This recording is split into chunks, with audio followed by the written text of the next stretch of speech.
Hi! In this video, I will show you how to edit photo using Photopea. Let's try to edit this apple.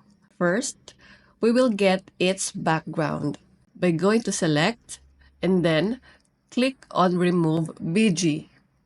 Let's try to edit its color by going to Layer and then New Adjustment Layer and click on Hue and Saturation. I will adjust the hue, saturation, and lightness of this apple. I would like to change its color to blue. So I am thinking of putting this in a good background. First, I will save this as PNG format.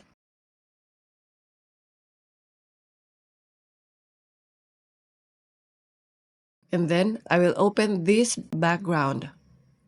And then I will put the apple that we edited earlier. And that's it.